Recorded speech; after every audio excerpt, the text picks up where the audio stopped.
We're live, right? Recording? Yes. Okay. Yes, we are live. So, boa noite, bem-vindo todos. Geshe-la, good evening and welcome. Let's begin.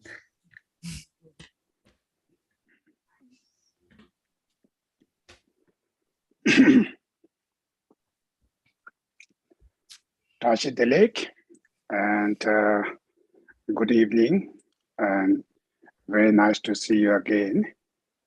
So I hope last we talk about the patient, a few of these stanzas which are quite important.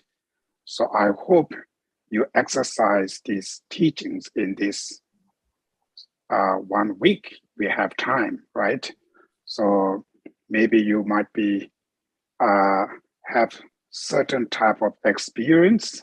Somebody may be very difficult to apply this practice in your problems. Some maybe that really helps. So, but at least kind of like what you call you try. You know, the try is first important. Either you can able to do or not. Either you can able to apply your patience or not, but try is first very important. If you not try it, if you not exercise, then that will not going to benefit you, right?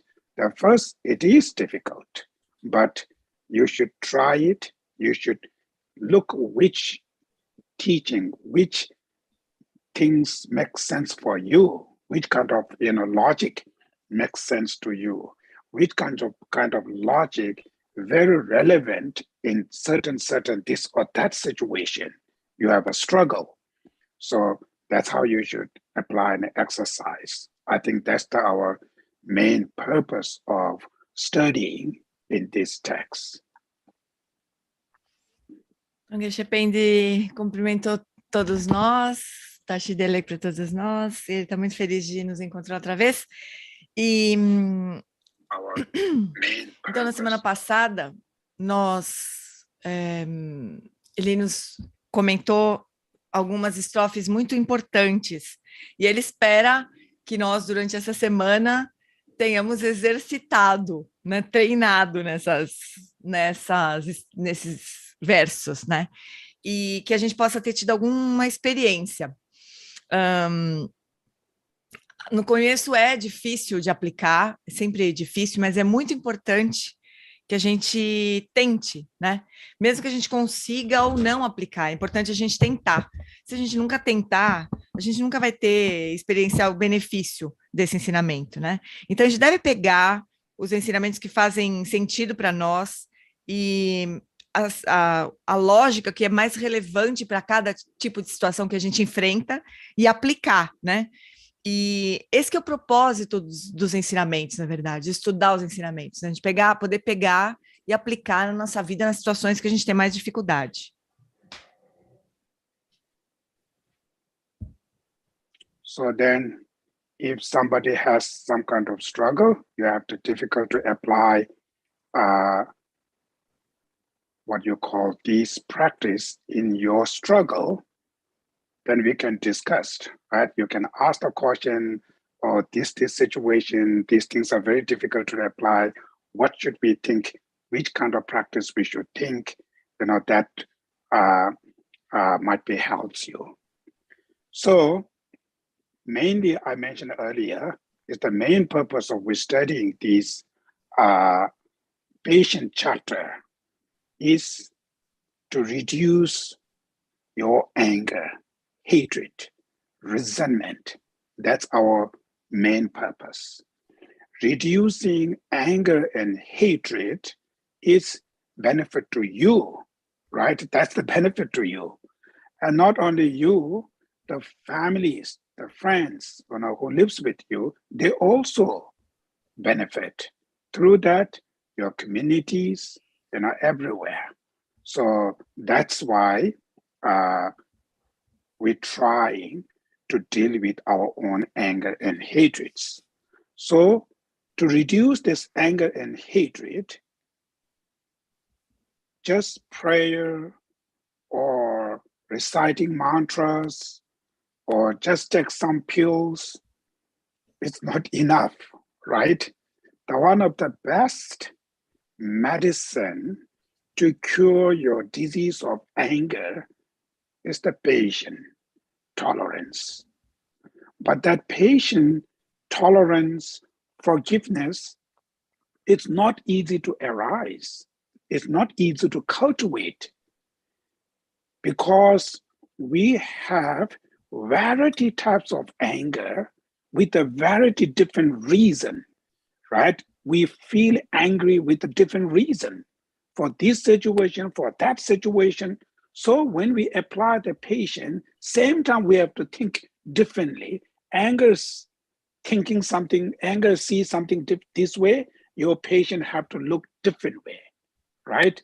So that is why there are variety types of the reason they used to feel patient, tolerance. Another word is to reduce your anger and hatred. That's why we need many different types of the logic, the reason. So that is why all this chapter, there's hundreds of stanza in this chapter. So we're going step by step because of the each stanzas give you little different idea. The people who have no any background religion, but Buddhism, who have atheists, never know anything. People who grow up with some kind of Buddhist believed, right, who already believe in something there. So our practitioners have the mental disposition, variety types of the mind. That is why the teaching here, brings variety types of the logic. So certain things make sense to you, certain things not make sense to you, right? The things which make sense to you, you should take these things and use it. So things which not make sense to you, then you should leave it there, right? Doesn't mean you have to go this way. Doesn't mean that. It's absolutely based on your mindset.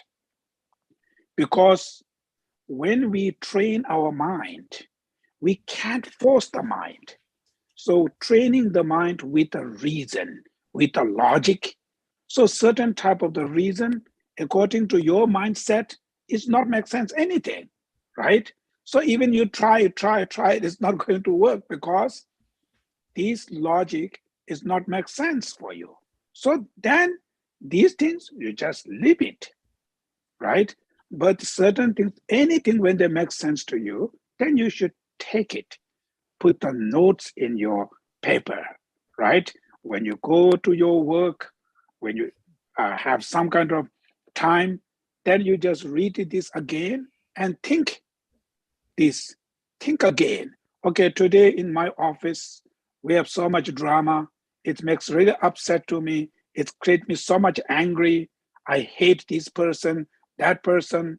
So you come back in your coffee shop, you're drinking your coffee and you're thinking, either you think this guy is very bad, blah, blah, blah.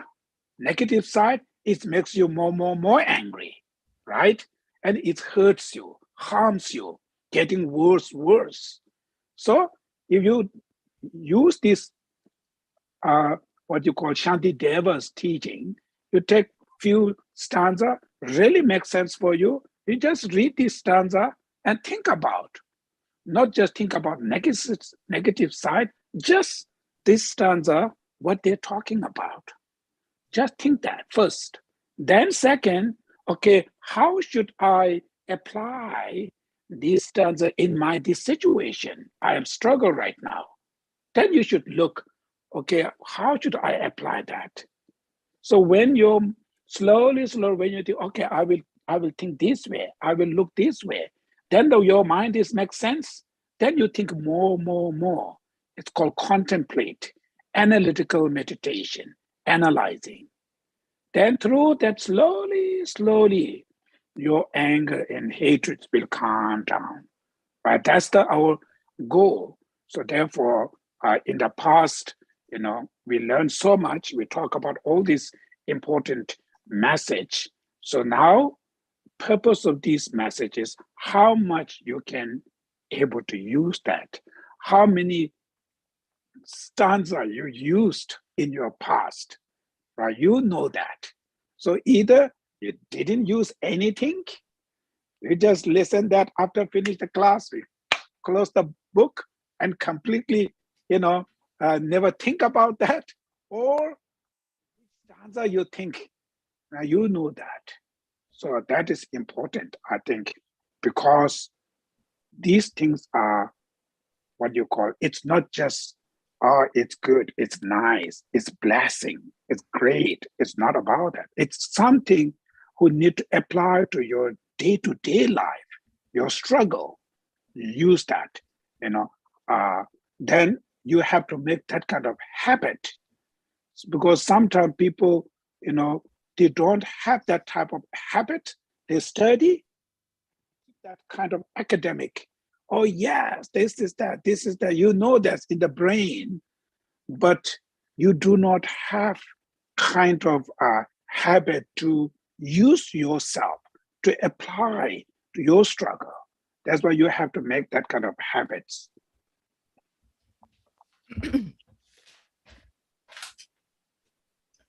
Então, o propósito desses ensinamentos e o que nós precisamos fazer com isso, né, é aplicar nas situações com as quais nós temos dificuldade, né? E se é difícil, se a gente não consegue, então a gente precisa discutir as situações específicas, a gente precisa perguntar sobre como que a gente deve usar em cada situação, né? Porque é isso, o propósito desse ensinamento, de todo esse capítulo do Shantideva, é sobre paciência, né? É reduzir a raiva, o ódio, o ressentimento. E o benefício direto disso, de aplicar esses ensinamentos, é para você mesmo, assim, para nós mesmos, né? E aí, para a nossa família, para as pessoas que estão próximas de nós, que também se beneficiam disso, né? O primeiro beneficiado somos nós mesmos, mas todos em volta da gente se beneficia, toda a comunidade, todos os lugares, por fim, né? Então, a gente precisa tentar lidar com a raiva e com o ódio. Para resolver, para a gente lidar com isso, não é suficiente rezar mantra, tomar uma pílula com bênçãos, não adianta, isso não é suficiente. O melhor remédio para lidar com a raiva é desenvolver a paciência, a tolerância, o perdão, e não é fácil isso, porque existem diferentes tipos de raiva, né? Em cada situação parece que a coisa se apresenta de uma forma diferente. Cada situação a gente entende que tem uma razão determinada para sentir raiva. Então ela se apresenta de muitas maneiras, né? Por isso que esse capítulo do Shantideva apresenta vários raciocínios, né, por várias razões. O Shantideva vai explorando vários raciocínios, várias situações. Primeiro porque as situações são realmente várias, né, variadas. Mas também porque os praticantes têm disposições mentais diferentes. Então, para alguns de nós, alguns versos fazem muito sentido, outros não fazem sentido, né? Então, o que o Geshe Pen está dizendo para a gente fazer é pegar aqueles que fazem sentido para nós e aplicar. E ver como é que funciona em cada situação que a gente está lutando, né? E as que não fazem sentido, a gente deixa para lá, por enquanto, pelo menos. Por enquanto que não faz sentido para nós, né? Mas o que faz sentido, a gente precisa pegar e aplicar, né? E então, por que a gente deveria selecionar esses versos que fazem sentido para nós, né? Porque treinar a mente não é forçar a mente. Não adianta a gente pegar um negócio que não faz sentido para a gente e ficar treinando, tentando, que não vai funcionar. Né? Vai acontecer que a gente vai se frustrar, na verdade. Mas a gente precisaria pegar os versos que fazem sentido para a gente, anotar, ler aquilo de novo, e quando a situação se apresenta para a gente procurar aplicar aquele ensinamento que a gente selecionou, né? Então, por exemplo, a gente pensa assim, hoje no escritório aconteceu isso, fulano falou isso, ele é horrível. Em vez de a gente só refletir de novo, se lembrar da negatividade toda da situação, a gente precisaria se lembrar de como que a gente poderia aplicar esses versos nessas situações, né? E isso chama contemplação, isso é meditação analítica, né? A gente refletir sobre as situações que a gente está enfrentando, tentando ver pelos olhos da paciência. A gente está precisando criar um hábito aqui. A raiva, ela vê de um jeito, a paciência, ela vê de outro, né? E a gente precisa criar esse hábito de ver pelos olhos da paciência, né? Como aplicar esses ensinamentos. Então, pode ser que a gente tenha assistido o ensinamento semana passada e não tenha aplicado nenhum dos versos, né? Então, a gente não tem, assim, teve experiência nenhuma, né? A gente não sabe nem, que bacana, super legal, mas aquilo foi um exercício mais acadêmico, assim, o nosso cérebro, pode ser que ele conheça várias coisas, mas a experiência mesmo a gente não teve, né? Pode ser que a gente tenha selecionado um verso e tenha aplicado, e isso virou, então, experiência, né? Virou uma experiência. E a gente também precisa criar esse hábito de estudar diferente, né? Estudar, pegar o que faz sentido para nós, aplicar e transformar aquilo em experiência. É assim que a gente treina a mente, né? A gente precisa se habituar a aplicar o que a gente aprende, por mais incrível que pareça. So now we're going to start the stanza. It's the stanza 39. Yes, we are stanza 39. So stanza 39 and 40, 41, these are also mainly when somebody who harms you, right? Somebody, when they harms you, okay, we feel angry, hatred, because we have a reason, right? Why I feel angry. I have a reason to feel angry. I have a reason to feel hatred. That's how people say it, right? I have a reason to feel angry to them. That is why we, instead of to stop your anger, we try to feel more angry because we think I have a reason to do this. That's how the majority of people think. But actually, when you feel angry, reality, it's harming you, it's hurting you, it's destroying you. But if you really think, you're thinking, I have a reason to harm myself. It's like that way, right? I have a reason to harm myself, but we don't see this way. That is how we call the ignorance. The ignorance, we don't understanding the real reality, what's going on. Therefore, now here, these stanza, what they're talking is, we should now look different angle. We think I have a reason to angry, but that reason is not correct. We have to prevent, to stop, to negate those reason, the reason for feel angry towards them. So the first stanza here, stanza 39, even if it were the nature of the childish to cause harm to other beings, it would still be incorrect to be angry with them, for this would be like regarding fire for having the nature of burn, right? So now what does that means? Even if it were the nature of childish, the childish, where they use this word from the, what you call, according to the scriptures, the childish, which means the being like ordinary beings. It's not like children.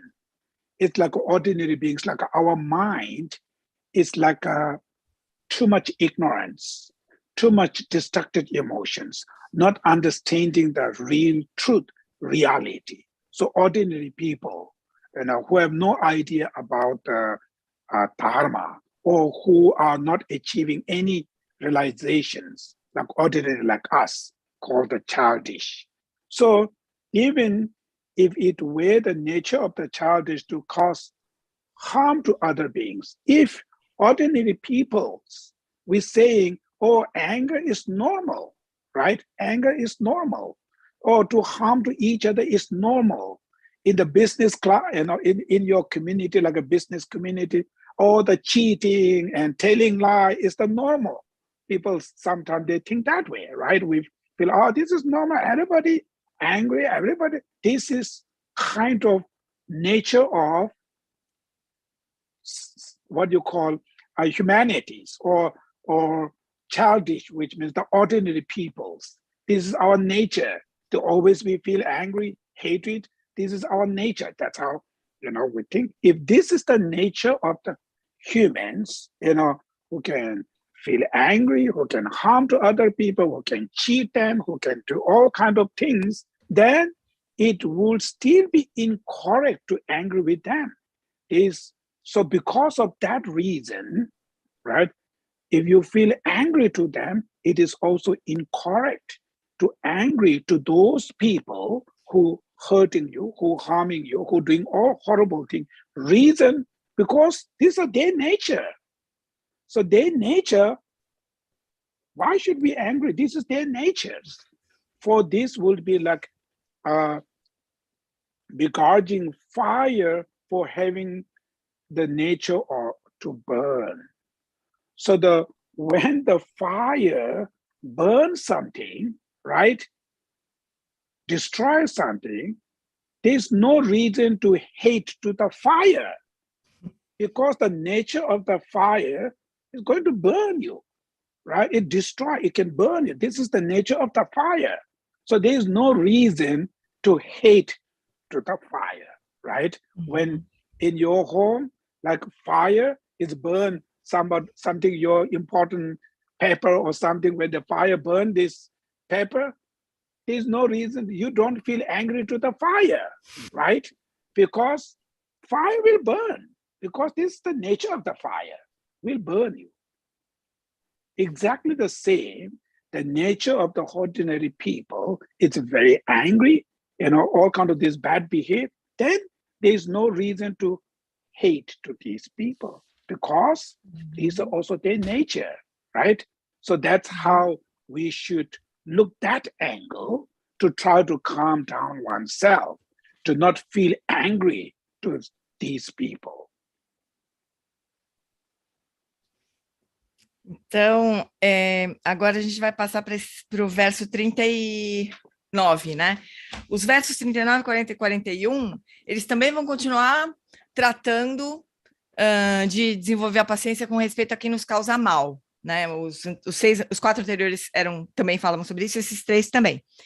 Então, quando a gente sente raiva de alguma coisa, a gente acha que a gente tem razão para sentir raiva, né? Ah, eu tô com raiva por causa disso, disso, disso. A gente sempre tem uma razão para explicar por que a gente está sentindo raiva. Só que a raiva, ela nos prejudica, ela nos causa mal. Então, seria a mesma coisa que dizer assim, eu tenho razão de me prejudicar. Seria a mesma coisa, né? Já que a raiva nos prejudica, a gente acha que tem razão para sentir raiva, portanto, a gente tem razão para se prejudicar, né? Então, é mesmo uma complicação. A gente precisaria, em vez de defender as razões que a gente acha que tem para sentir raiva, a gente deveria negar as razões para a gente sentir raiva, né? Então, isso que esses versos tentam dizer, eles tentam nos fazer enxergar por um outro ângulo para a gente poder reduzir a raiva, na verdade. Então, esse verso 38, ele fala assim, mesmo que fosse parte de sua infantilidade, de sua natureza infantil, causar danos a outros seres, ainda assim seria incorreto zangar-se com elas, pois isso seria como nos ressentirmos com o fogo por ter a natureza de queimar. Geshe-la explicou que essa palavra infantilidade, que é childish em inglês, nos textos, essa palavra é usada para se referir aos seres comuns, né? Então, seres infantis, a gente vê em outros textos isso mesmo. Então, seres infantis é uma forma de explicar, de dizer que são seres comuns, que não conhecem o Dharma, não tem nenhuma realização, não conhecem a natureza da realidade, né? Então, são seres infantis, né? E também a gente costuma dizer que, na nossa sociedade, né? No senso comum, né? As pessoas comuns. A gente fala assim, faz parte da natureza das pessoas sentir raiva, enganar, mentir. O que mais que a gente fala que faz parte da natureza das pessoas? Fazer sentir raiva, né? Sentir ódio, tudo a gente fala, isso faz parte da natureza das pessoas, né? Então, se faz parte, ainda que fizesse parte da natureza das pessoas, né? Se essa é a razão para a gente justificar a raiva, de falar, da natureza deles, né? Então eu tenho raiva porque eles fizeram isso, isso, isso. E é a natureza deles, né? Isso. Ainda assim, seria tão absurdo quanto a gente ficar com raiva do fogo porque ele queimou alguma coisa nossa. Vamos supor, algum papel importante de nosso pega fogo. A gente não fica com raiva do fogo, né? Não faz sentido ficar com raiva do fogo. A natureza do fogo é queimar. Então, se a gente acha que a natureza das pessoas é fazer isso mesmo, por que a gente fica com raiva delas, então? Né? Então, esse verso, ele dá ele ajuda a gente a olhar por um outro ângulo, né? E assim que a gente vai fazendo, a gente vai olhando por outro ângulo para as situações todas para nos ajudar a negar as razões que a gente diz ter para sentir raiva, né? Então é isso, a gente tenta olhar por esse ângulo, né? A gente, se é parte da natureza humana sentir raiva, não faz aprontar, sentir raiva, mentir, fazer todas essas coisas, então não faz sentido a gente ficar com raiva delas, porque faz parte da natureza delas. Seria como ficar com raiva do fogo porque ele queima. So like in your office, right? There one guy, for instance, there's one guy, he always like a talking kind of quite harsh word, always use like that. So the majority of people knows he always use these things when he talk with anybody, right? They have kind of rough kind of accents. Then the one very new person came here. When he see this guy, when he talk with this guy, the way of his talking style makes him very irritated, right? Feel fear. Because, why he's talking like this to me? But the rest of the other people, for them, this is normal. Because they know this guy, their nature. This talking style is his nature. He always talk this way. So when these people who knows this is his nature, you can control your anger. You don't feel anger. You know this is their nature. So people who do not know these things, they feel kind of upset. They feel kind of angry, right? Uncomfortable feelings. So that is why knowing as ordinary beings, like people who born into this samsara, right? Everybody has anger, hatred. They can do all kind of drama things. So when you know these things already, look that perspective, then when you engage with certain people who behave this or that, you say, that's how samsara is. So when you look into that perspective, it can help to control your anger and hatreds or feel fear to others. Então vamos pensar assim, vamos imaginar, a gente tem no escritório, né, onde a gente trabalha, tem uma pessoa que sempre grita, ele é sempre duro com as pessoas, é uma pessoa que sempre trata os outros mal, né? Então, mas a gente sabe que a pessoa é daquele jeito, a gente nem se preocupa mais, nem se abala mais, porque é sempre assim, fala assim com todo mundo, né? Não é comigo, a gente sabe que a pessoa é daquele jeito. Então a gente não se perturba muito. Aí vamos supor que chega uma pessoa nova no escritório e vai conversar com esse cara, né? Aí esse cara faz o que ele sempre faz com todo mundo, grita, fala mal, trata mal, não sei o quê. Essa pessoa nova pode se perturbar. Ela fala, nossa, por que ele falou assim comigo? Né? Ela pode ficar com medo. Ela, por que ele falou assim comigo? Né? Porque ele não conhece essa pessoa que é sempre assim, né? Então, dessa mesma maneira que as pessoas que conhecem esse cara que sempre age assim não se perturbam, a gente também não deveria se perturbar quando as pessoas comuns, quando os seres comuns fazem qualquer coisa que nos poderia causar raiva, porque, por fim, é isso. Os seres do samsara são assim mesmo, eles fazem isso. Por que a gente se perturba? Né? Por que a gente espera uma coisa diferente? Então, é o mesmo caso, né? Mas a gente continua se perturbando, como se a gente não soubesse que as pessoas ordinárias, comuns, fazem isso mesmo, faz parte de samsara, né? O samsara é assim, né? Então isso pode nos ajudar a reduzir a raiva também, enxergando desse jeito, olhando desse jeito, né? So then the next stanza, stanza 40, says,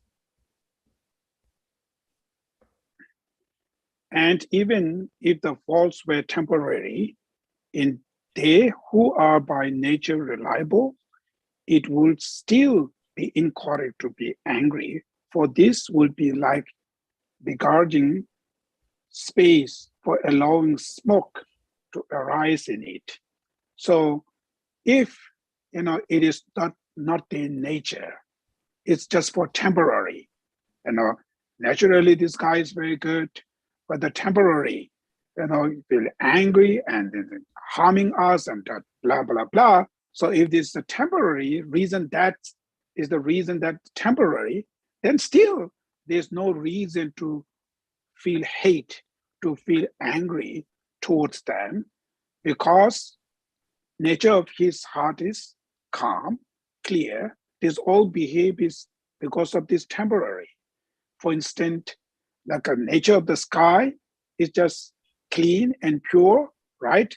But then space, the nature of the space for allowing smoke to arise in. So it means, when the space becomes so much smoke, then sometime, that pollution, we feel angry, it's like hurting our health, but we are not feel angry to the space. But the space allowing to this smoke, this pollution can remain there. But we are not hate to the space because the nature of the space is pure. There's no reason to hate to the space, right?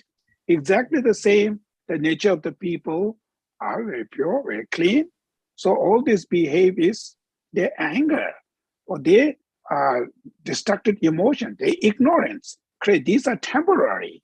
So there's no reason to hate to the person who allowed their anger arise and then harm to us.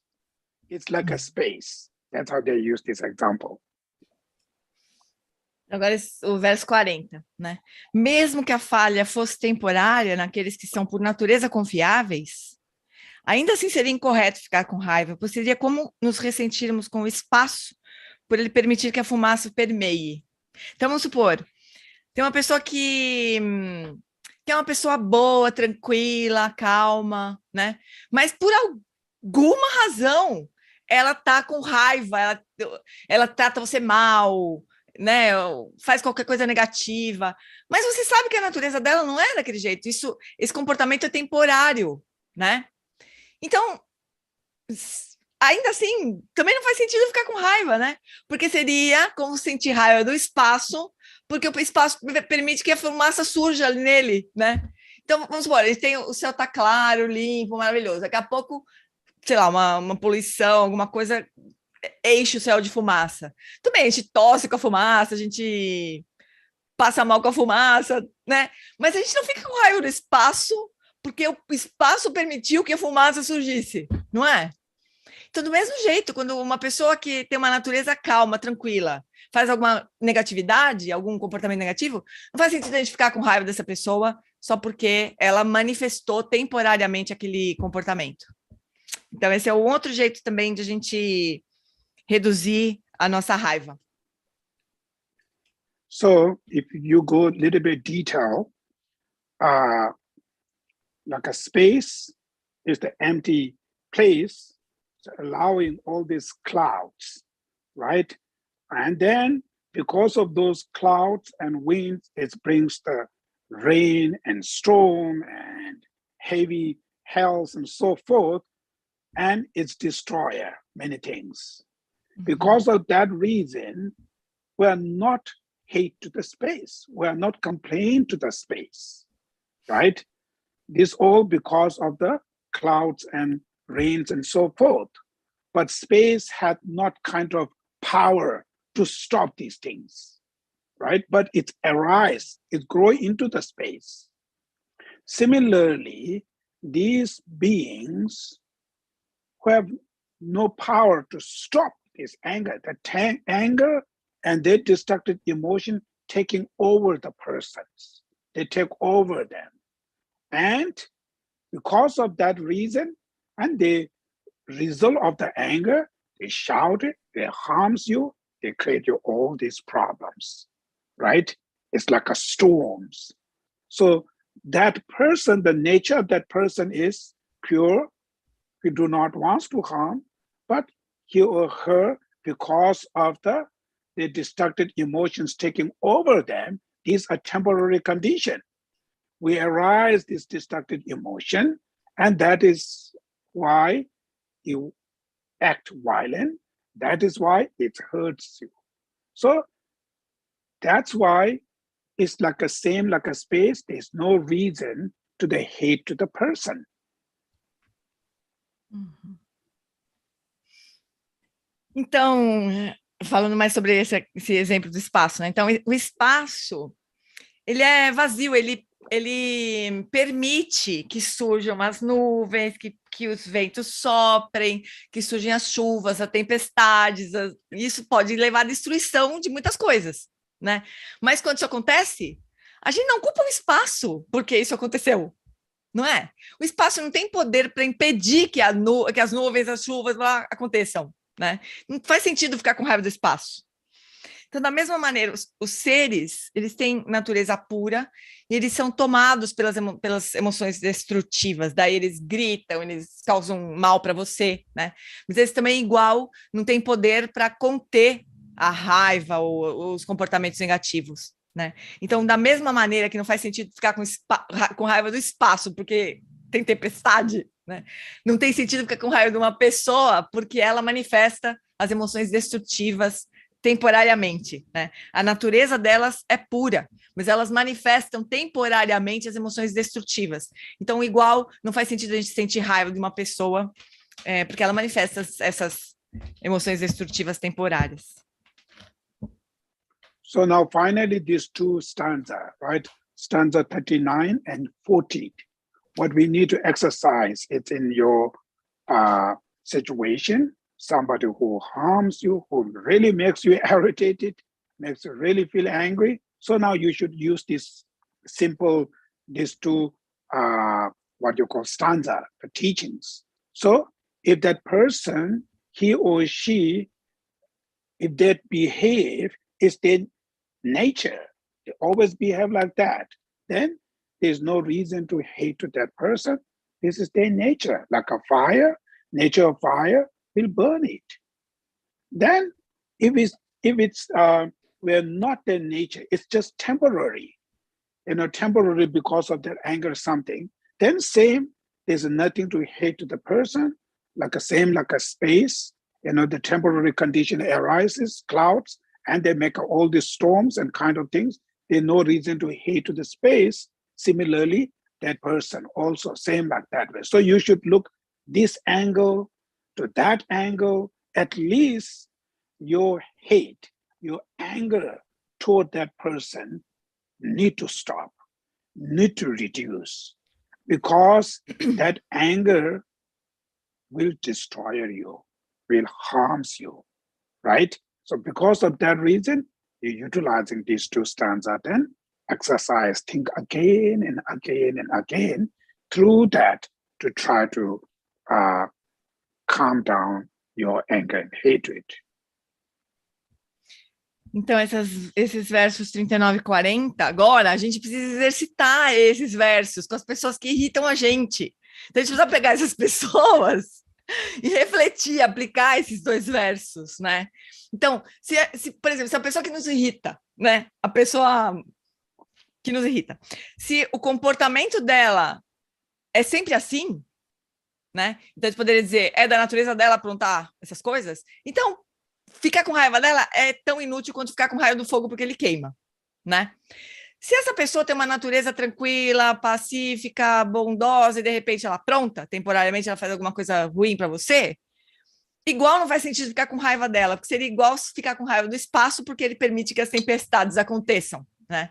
Então a gente precisa pegar essas situações agora da nossa vida e treinar a nossa mente assim. A gente olha de um jeito, olha do outro, porque a gente precisa reduzir a nossa raiva, porque a nossa raiva destrói a gente, né? Ela causa mal para nós. Então a gente precisa exercitar isso, pensar de novo, e de novo, e de novo, até que, por fim, a nossa raiva se reduza.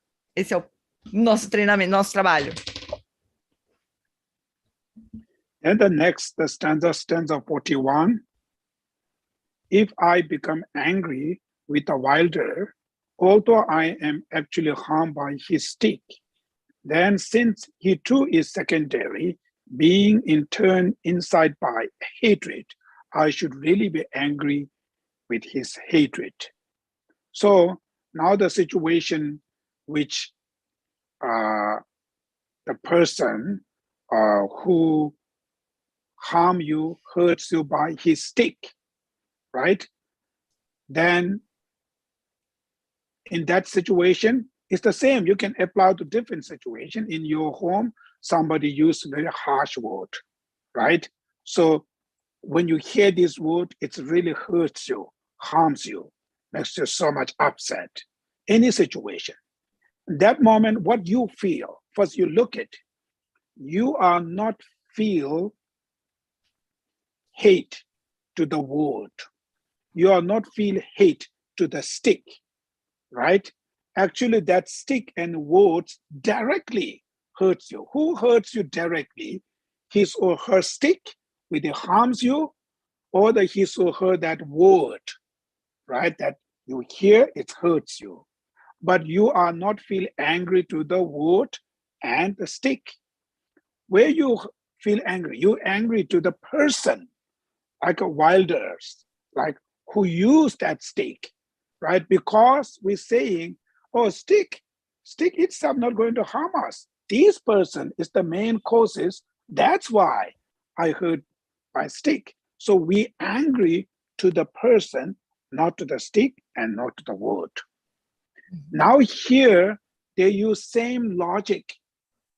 Because if that's the case, then it's saying, then since he too is secondary, also this person is not the main, it's the secondary, because being in turn inside by hatred, I should really be angry with his hatred. This person is not by himself to hurt you, to use the harsh word. He is also by anger, his or her hatred, to act this violent. Because of that reason, you should, if you feel angry and hate to his or her anger, not the person. You are not angry to the stick, you are angry to the person because the person is the main causes of problem. Then use that same logic. Same person is also not the main causes, it's also secondary. The main causes of this problem is his or her anger. Because if this person is not feel angry, he or she not going to use harsh word, is not going to hurt you because of the angry. So the fundamental causes is anger. That hurts you. Therefore, you should feel angry to his or her anger, not the person. Então, verso 41. O verso 41 é: se eu ficar com raiva daquele que empunha e golpeia, embora de fato eu seja ferido por sua vara, na verdade aqui acho que seria melhor, se eu fico com raiva daquele que empunha e golpeia, embora de fato eu seja ferida por sua vara, então, já que por sua vez ele é incitado pelo ódio e é também subordinado, eu realmente deveria sentir raiva do seu ódio.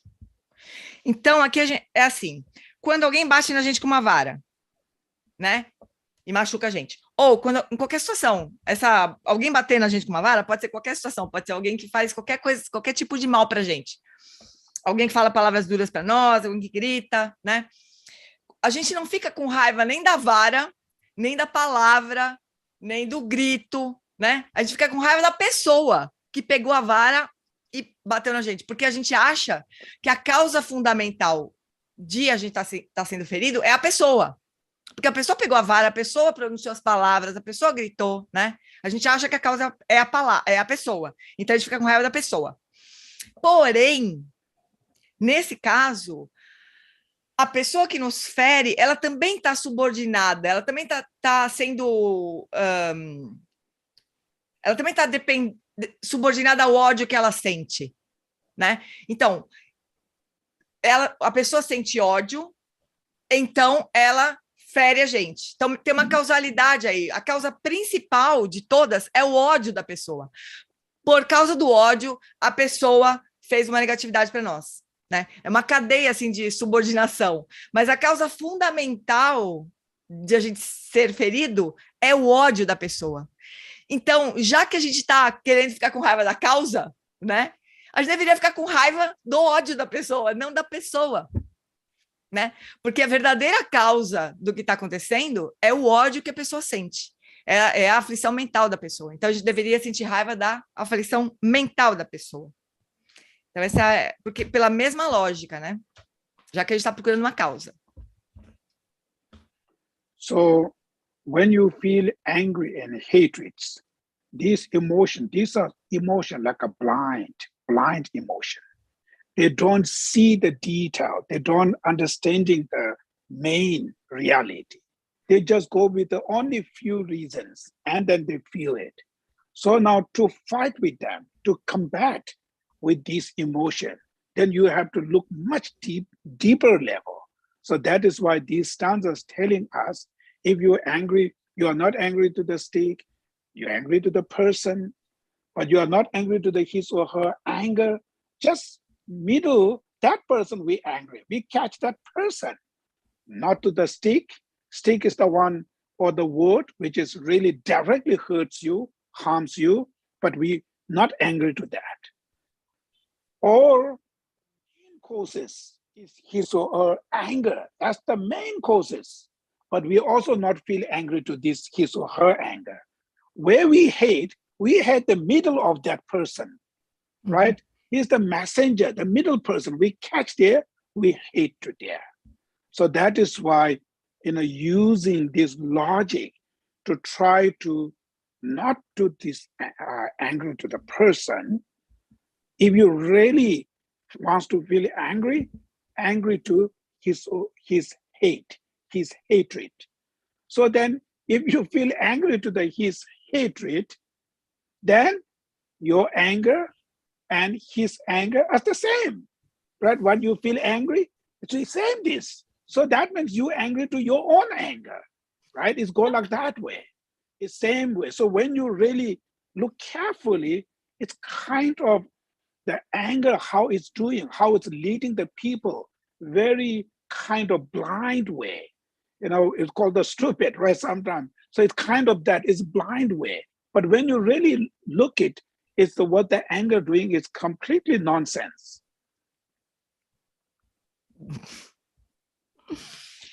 Então,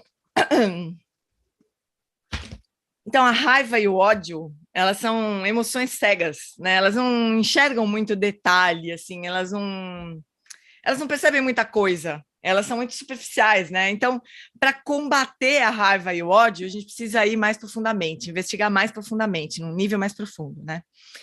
Então, a gente tem essa cadeia, né? O ódio ou a aflição mental que impulsiona a pessoa que comete a negatividade, né? E o que a gente faz? O que a raiva faz? A raiva ataca quem está na frente dela, que é o mensageiro. Ela pega a pessoa e fica com raiva da pessoa, né? É uma coisa meio estúpida, assim. Ela não tem muita inteligência aí, né? Então, na verdade, a raiva, ela ataca o mensageiro, que é a pessoa que está no meio, entre o ódio e a negatividade. Ela pega a pessoa e fica com raiva da pessoa, né? Então, se a gente usa essa lógica então, se eu tenho que ficar com raiva de alguma causa, essa causa, na verdade, não é a pessoa, mas é a raiva que a pessoa sente, né? Começa a ficar uma coisa completamente sem sentido, porque a gente fica com raiva da raiva, né? É uma coisa que não tem sentido. E daí a gente desarma a coisa toda, é uma coisa meio estúpida, meio cega, né? Fica com raiva da raiva. Como assim? A raiva da pessoa, a raiva minha é a mesma coisa daí? Como é que eu vou ficar com raiva da raiva? Né? Então é uma coisa que perde sentido. Não tem... E a gente precisa fazer esse tipo de análise mais profunda mesmo, para desarmar, né? A lógica toda da raiva. So now, if you put it into practical in your day-to-day life situation, right now in the world, one of our major problems is the war, right? So we're hearing all these problems again and again and again. It's disturbing our mind, right? And many people feel so much angry, so much hatred. So because of this war, there are many innocent families, parents are dying and killing, all kind of horrible things going on. So when we hear these things, it's really disturbing our mind, right? We feel so much anger, hatred.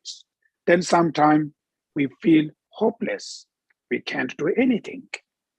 And that makes you more frustrated.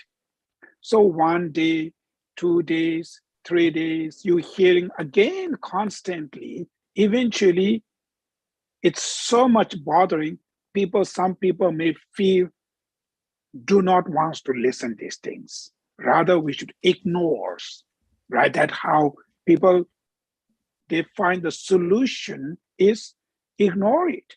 Don't think about, don't listen to these things. That's how they're doing. But ignoring situation is not going to fix the problems. Of course not, right?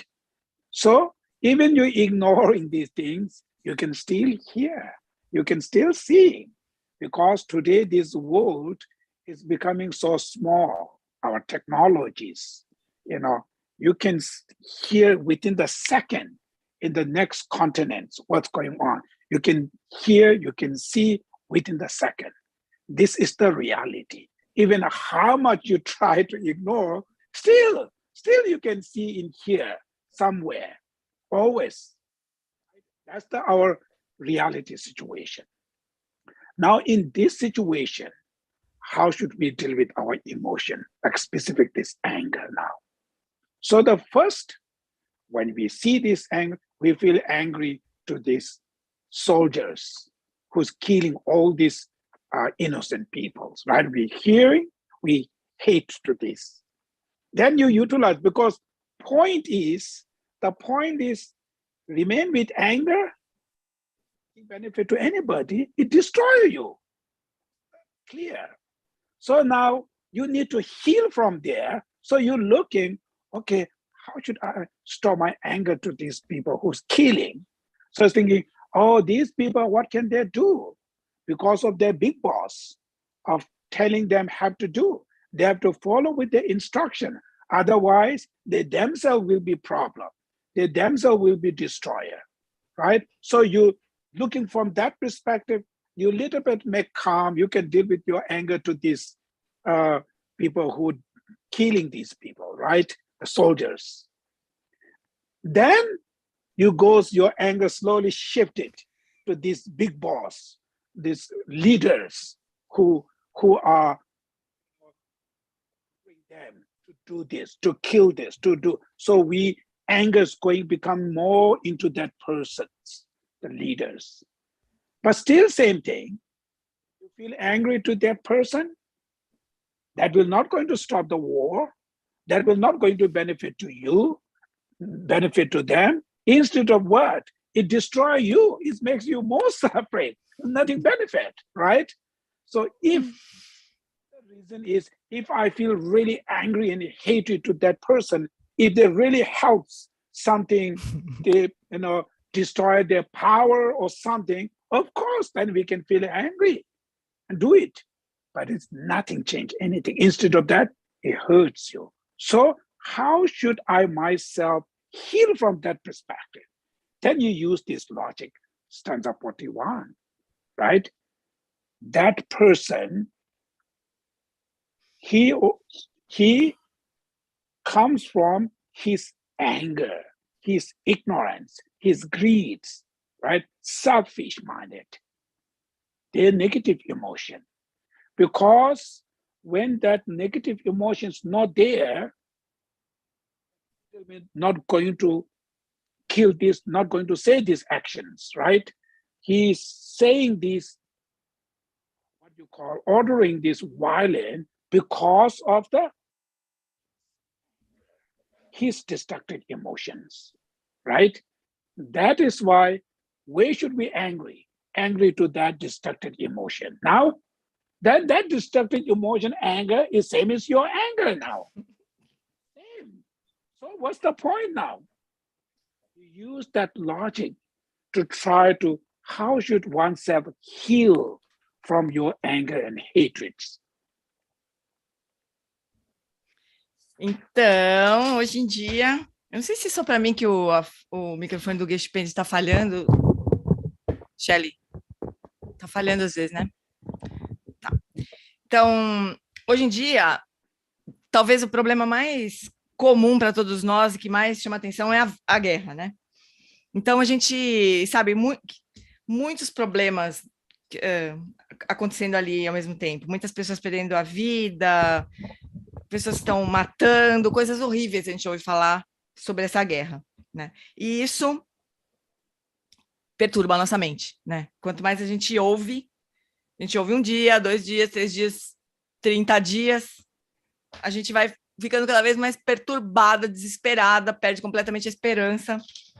E aí muitas pessoas falam assim, sabe de uma coisa? Não vou mais ouvir noticiário, eu vou ignorar, né? Elas acham que isso vai ser a solução, mas não dá, né? Não é possível isso, porque o mundo hoje em dia está pequeno com a tecnologia, mesmo que a gente não queira ouvir, a gente, sem querer, daqui a pouco a gente ouve, então não tem como fugir do noticiário, né? A gente está muito exposto a isso, né? Então, ignorar, a guerra não vai funcionar, a guerra não vai acabar só porque a gente está ignorando a guerra, né? Então, não resolve. Então, como é que a gente faz para lidar com isso? Então, vamos lá. Primeira coisa que a gente fica com raiva, quando a gente ouve falar sobre a guerra, a gente fica com raiva de quem está matando, né? A gente fica com raiva de soldados. Quando a gente ouve falar, os soldados fizeram isso, aquilo, a gente fica primeiro com raiva do soldado. A gente fala, bom, mas o soldado, ele está cumprindo ordens do Big Boss, né? Do líder deles lá, né? Ah, então tá bom, então não vou sentir raiva do soldado, vou sentir raiva do líder. Só que não adianta, porque o ponto não é de quem que a gente vai sentir raiva, o ponto é não sentir raiva, porque é a raiva que destrói a gente, né? Então o ponto é não sentir raiva, esse é o ponto. Porque não ajuda e porque destrói a gente. O Geshe lá falou assim, se sentir raiva do líder resolvesse, se isso acabasse com a guerra, vamos sentir raiva, né? Mas não é o caso. Não só não resolve, não acaba com a guerra, como também nos destrói, né? Então o que a gente faz? A gente pega esse verso 41 e aplica para os líderes que estão causando essa guerra, né?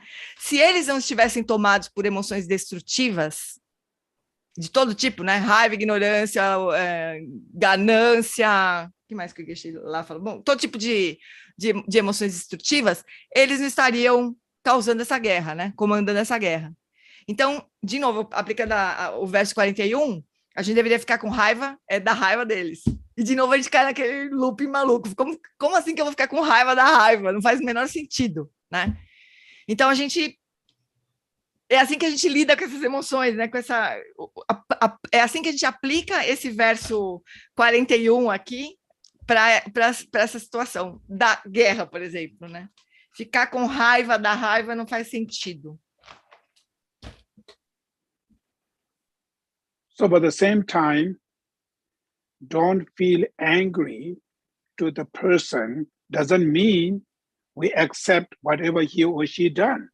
Right? That doesn't mean that. So when they're doing something mistake, of course we need to stop. You know, how should we stop? Depend on situation, right? So don't feel angry.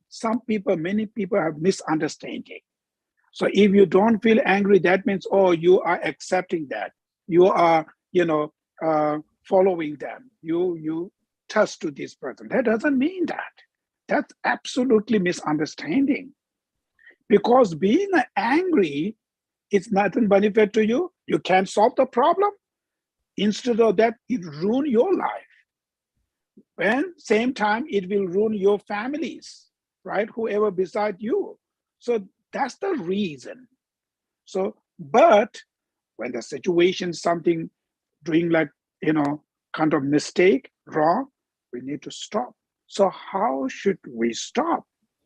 then you have to use your human intelligence, right? Any action, when you put it there, the actions come from first human mind. And that mind need to be calm, or what you call valid. Because when you become too much angry and emotion, majority of the decisions comes out of your emotion, your blind emotion. Only see one thing, make decision on that situation only. Then sometime that will create in future more problems. So when you stop the anger, your mind is more calm. You use your human intelligence. So you are looking the solution. How should we stop this, that? So out of intelligence, calm mind is a better solution. You can find better way, more effective for the long term, much more beneficial. So that's why not angry with intelligence, then how much you can do, which way you can do, how can we stop this into causing so much suffering to other people. So specific, if you have a more compassion, then that intelligence comes out of compassion, becoming more powerful, seeking which way we should stop this behavior. So that's why don't be angry doesn't mean, oh, now you ignore whatever is going on, we accept it. That doesn't mean that.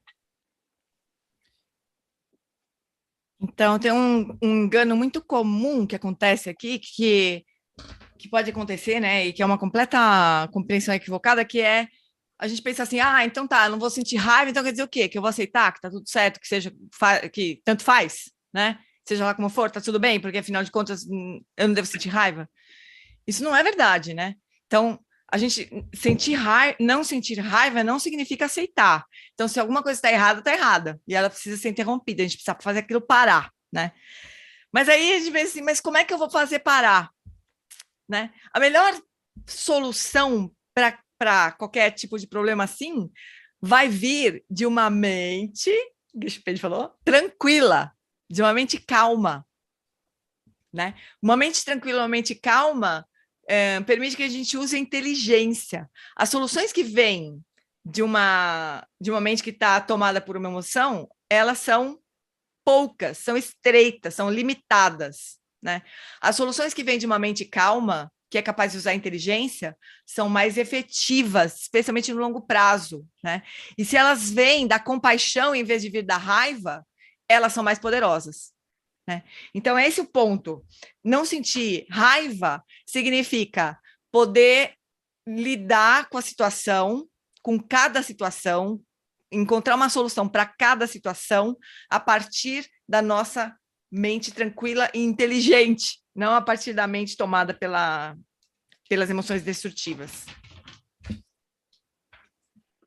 So now this kind of practice you can apply to any situation. Either family issues, individual problems, or your business around there, communities, a big nation like a war, any situation when you encounter. So when you have this problem, you can apply this kind of practice to anywhere, small to huge, big problems. But you have to first understand all this philosophy. What's the point? What's the main point? So everything you know, then now you need to use that. Exercise yourself. In a situation, you apply it, try it, use it. So 1 time, 2 times, 3 times, if you do more, eventually your mind is becoming more familiar with this. So that will help to future, if they even huge, big situation, like a very dangerous situation, like a very horrible situation, you can able to use this practice. And through that, you can keep your mind always be still very calm, still stable, even surrounded you, there's going so much things going on here, there, but the person who living with this, the drama situation around there, but the person still remain calm. But the calm doesn't mean it's completely ignored, kind of like animals, right? there's whatever going on, the animals come because they do not know anything. They're ignorance, right? That doesn't mean, not that type of the calm. You absolutely know what's going on, but you use this philosophy to try to use this reason, that reason. That's how you still keep your mind is very calm and stable. So when you're able to live with this kind of lifestyle, then when you find, when you, what you call deal with the situation, it's much easier, more effective, more beneficial, and it gives you full power to make decision on your intelligence, not on your emotions. That's why you can able to see from all the directions the problem, not only one side, from 10 directions you can see. Based on that, then you apply the what you call actions on there. Through that, you fix your problems. Então, esse raciocínio, esse ensinamento, eles se aplicam a qualquer situação, desde a menorzinha, assim, pessoal, individual, até problemas na família, na comunidade, até problemas globais, né? Desde as situações pequenas até as enormes, né?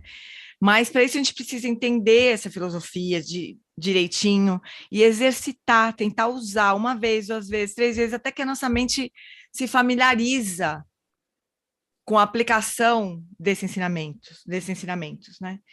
Até que no futuro, quando a gente tiver que enfrentar uma situação difícil, horrorosa, né, a gente vai ter muito mais facilidade, porque a nossa mente vai estar mais calma, vai estar estável, né? A gente vai poder permanecer calma, estável, mesmo no meio do drama todo, né, em volta da gente. Não como um animal, assim, animal que, tanto faz, né, que não está nem entendendo o que está acontecendo. Não, a gente está entendendo exatamente o que está acontecendo, mas a nossa mente está bem calma, a gente está enxergando os problemas nas 10 direções, né? A nossa visão não está estreitada porque está tomada por uma emoção.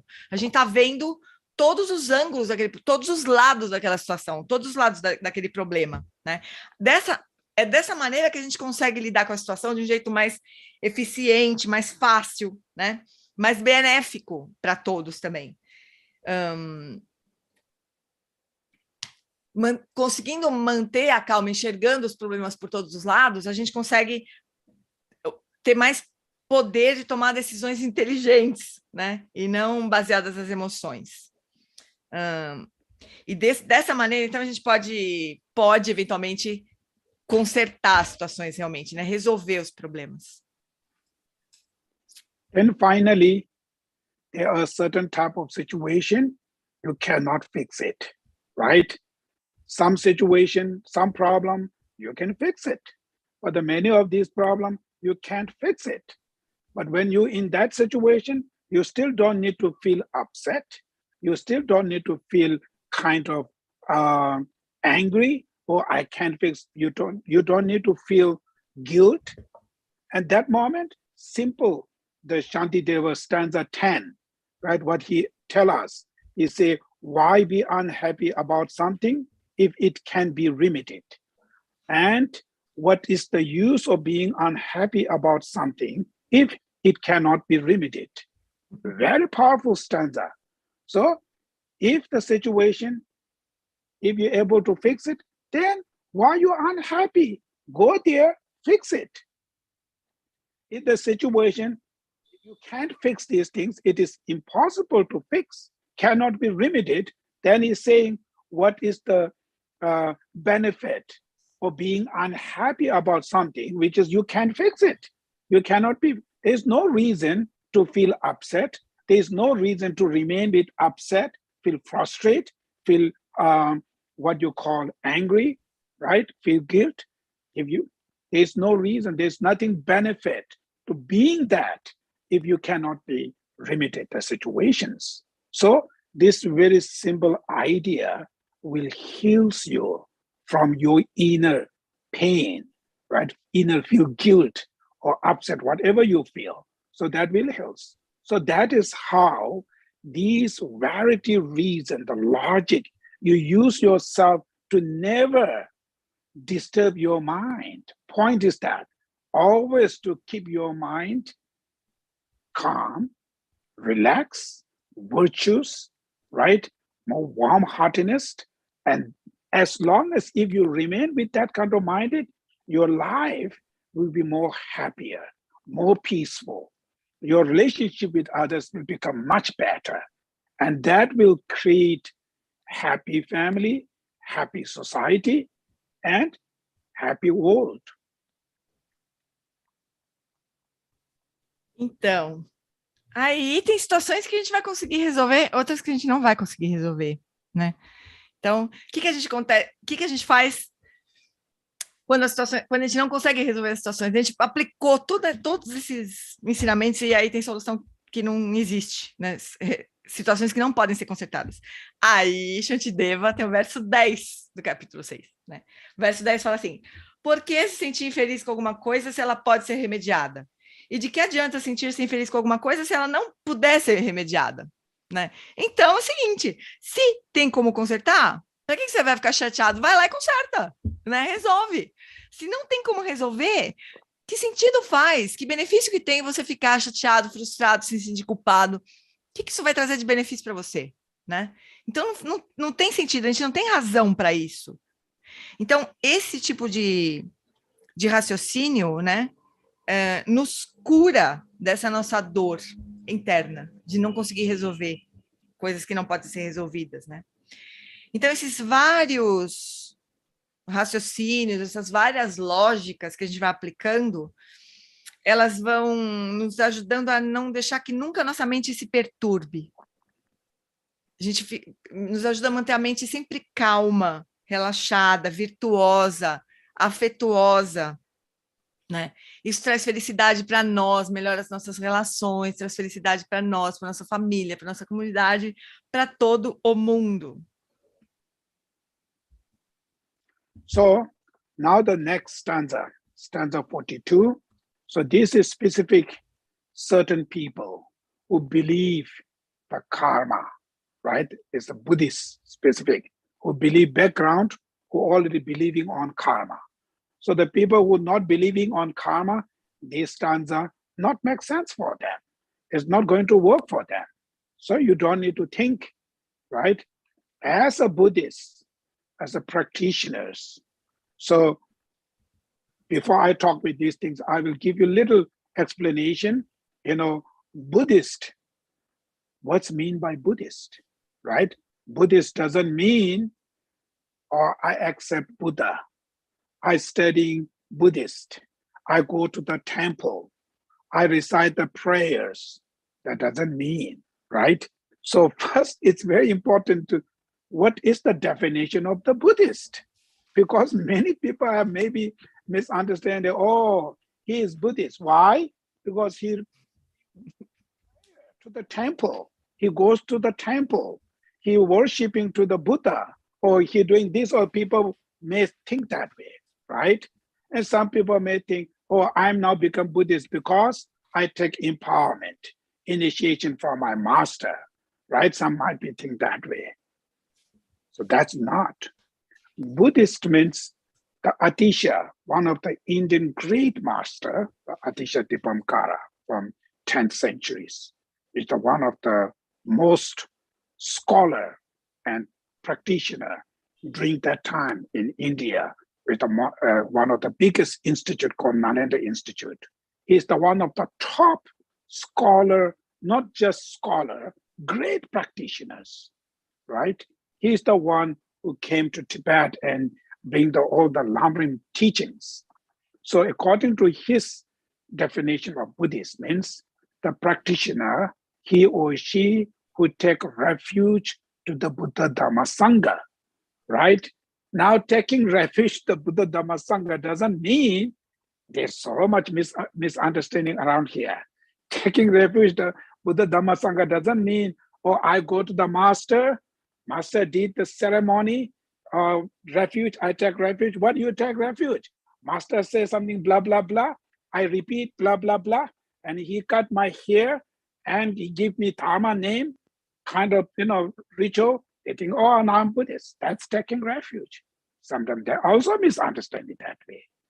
So taking refuge to the Buddha, Dharma, Sangha first, in order to know that, we need to understanding what is the Buddha, what is the Dharma, what is the Sangha, because you take refuge to them, right? You are believing to them, you rely on them, who they are. Not have any idea, then you rely them with it's kind of blind, it's kind of what you call brainwash or something, right? That's also mistake. So we need to know Buddha, Dharma, Sangha, who they are. So in order to know Buddha and Dharma and Sangha, it's saying one of the sutra, what do you call, the Sutra of Dependent Origination. Patita Samupata Sutra. Yes, Sutra of Dependent Origination. What is that sutra saying? Sutra means the doctrine, the text who taught by Buddha, right? That's called the sutra. So according to that sutra, what does Buddha says? Whoever sees dharma, no. First he says, whoever sees dependent origination, see dharma. Whoever sees dharma, see Buddha, which means whoever understands dependent origination, they know they will understand the dharma. Whoever understand the dharma, that will understand the Buddha. So today we go opposite way. We try to first know Buddha, right? Then after the dharma. Actually, first we have to understand the dharma, because most important thing is the dharma, doctrines. It's the main, right? That is why we need to know Buddha, Dharma, Sangha. Then after that, when you take refuge to them, why are you taking refuge to the Buddha, Dharma, Sangha, right? You have to understand the reason why. So all of these kind of concept before we take the refuge, before you become a real Buddhist, right? But generally when we talk about Buddhist, Buddhist by culture, Buddhist by ceremony, Buddhist by blah, blah, there are many kind of things there, right? The Buddhist by culture is just as a Tibetans. Of course, 99 people may be the Buddhist. So you're born like a Buddhist, right? Family, all these prayers, everything's out there. So maybe you're becoming Buddhist by culture, but are you true Buddhist? That's the caution, doubt, maybe not, who knows, right? Because real Buddhist means who take refuge to the Buddha, Dhamma, Sangha, right? That's how the Buddhist is. Então, o verso 42, ele se aplica para pessoas que acreditam no karma. Então, esse verso é especificamente para os budistas, né? Que acreditam no karma. Para pessoas que não acreditam no karma, não precisam nem se preocupar com esse verso 42, porque não faz sentido, né? Aí a gente pode se perguntar assim, mas peraí, o que é ser budista, afinal de contas, né? A gente pode ter muitas ideias do que é ser budista. Eu vou já pegar o fim da conversa, porque o Geshe-la fala assim, a pessoa pode ser budista porque ela nasceu num lugar que 99% das pessoas são budistas, como é no Tibete, né? Então, as pessoas são budistas porque nasceram budistas, mas será que elas são verdadeiramente budistas? A gente não sabe, né? Mas aí a gente pode pensar que budista é aquele que adora o Buda, ou que estuda o Dharma, ou que vai para os templos fazer cerimônias, ou que reza, ou que recebe a iniciação do mestre, né? A gente pode achar que ser budista é isso aí, né? Mas da Tisha, que é um grande mestre do século X, um grande erudito, mas também um grande praticante da Universidade de Nalanda, né? Ele que foi para o Tibete e ensinou lá o Lamrim, né? O caminho budista. Ele disse que o budista é aquele que toma refúgio no Buda, no Dharma e na Sangha. Aí, o que é tomar refúgio? Né?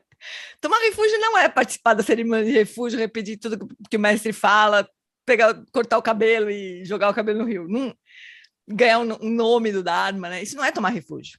Tomar refúgio significa tomar refúgio no Buda, no Dharma e na Sangha. A gente precisaria saber o que é o Buda, o que é o Dharma, o que é a Sangha. Né? Aí, o que a gente no Sutra da Originação Dependente, Paticca Sutra, o Buda disse assim, bom, Sutra são os textos ou doutrinas ensinadas pelo próprio Buda, né? Então, no Sutra da Originação Dependente, o Buda disse assim, aquele que vê a originação dependente, vê o Dharma. E aquele que vê o Dharma, vê o Buda. Não, aquele que entende a originação dependente, entende o Dharma. Aquele que entende o Dharma, entende o Buda. Então, hoje em dia, a gente faz o contrário. Parece que a gente quer primeiro conhecer o Buda, né? Mas, na verdade, o Dharma é o mais importante. Porque se a gente conhecer o Dharma, a gente vai conhecer o Buda. Não é o contrário, né? Então, a gente precisaria primeiro conhecer o Dharma, né? Então, a gente precisa entender no que a gente está tomando refúgio e por que a gente está tomando refúgio no Buda, no Dharma e na Sangha, né? E não fazer isso a partir de uma, sei lá, de uma lavagem cerebral ou de alguma, sei lá, de uma forma cega, né? Então, de novo, né? Primeiro a gente precisaria definir quem que é budista. O budista é aquele que toma refúgio no Buda, no Dharma e na Sangha. Bom, o que é o Buda, né? O Buda é quem enxerga o Dharma que vai enxergar o Buda, não o contrário, né? So, now when as a Buddhist, why we take refuge the Buddha, Dhamma, Sangha? Because we suffer. We have a fear. Fear of what? Fear of sufferings, right? So we do not want that. So we are seeking who can able to save us these sufferings. So in order to have that kind of belief to the Buddha, Dhamma, Sangha, we really something understanding Buddha, Dhamma, Sangha can able to save my sufferings. That kind of belief, how can you build it? It's not just blind belief, right? And the Buddhist, one side, one hand, we are saying, as a Buddhist saying, self-responsibility. Your suffering, you have to fix it. You have to liberate by yourself. Buddha cannot able to take your suffering and take you to the Buddhahood. He can't, right? Another hand, they're talking about Buddha, Dhamma, Sangha can save us from the suffering. So what that really means now, right? Looks like it's kind of contradict each other, right? So now we have to understand how they save you.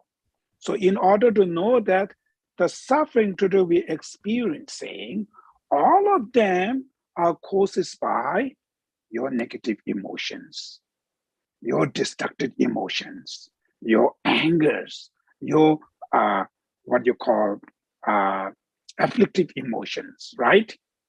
And these afflictive emotions cultivate, accumulate karma, right? Karma means the actions.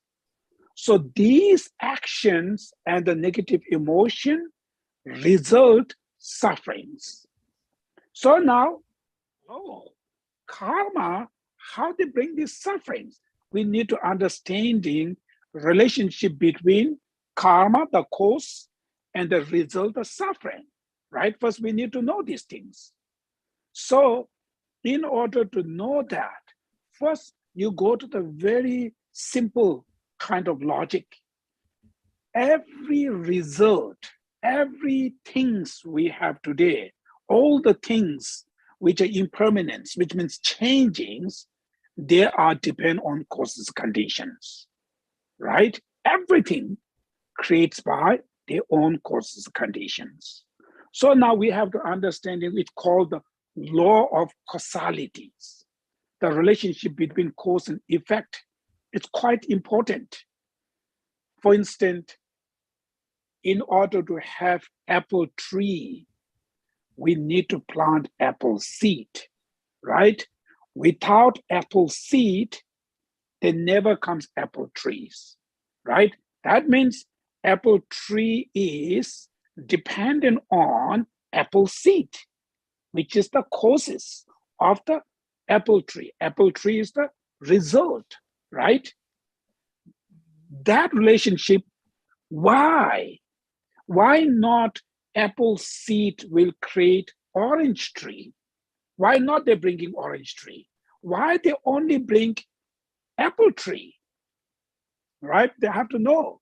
So we learn this from reality, how the nature works, how the reality is. If result is that, causes will come there. If causes is like that, result with that. That kind of connection is called law of karma, law of causality. So when you're understanding that, then, okay, good action will bring good result. Bad action will create bad result.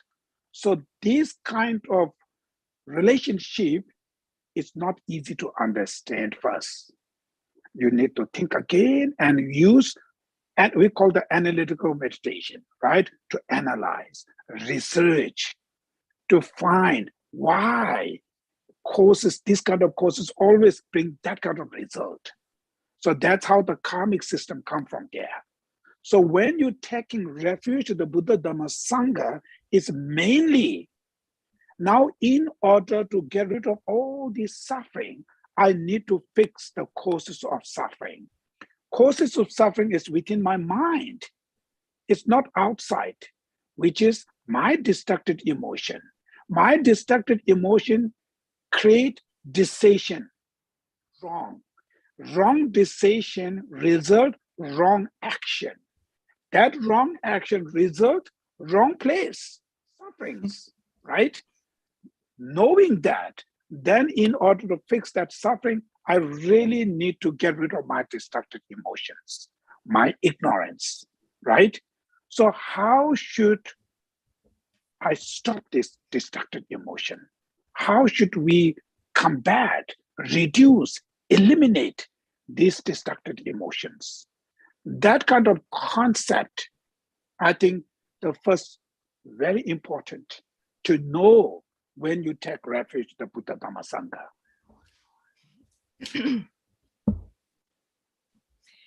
Então, por que nós tomamos refúgio? É a próxima pergunta, né? Por que a gente toma refúgio?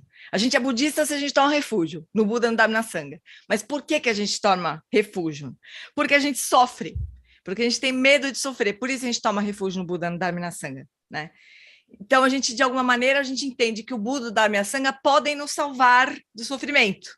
Mas, ao mesmo tempo, eliminar o sofrimento é uma responsabilidade nossa. Isso parece uma controvérsia, né? Parece uma coisa controversa. Na verdade, o Buda, ele não pode nos levar à iluminação, pegar a gente, carregar e transformar a gente em Budas. O Buda não tem capacidade de fazer isso, ele não pode fazer isso. Nós precisamos seguir o caminho, ele aponta, a gente segue, né? Então, como é que a gente vai, então, poder se salvar do sofrimento? Como é que a gente vai poder se livrar do sofrimento?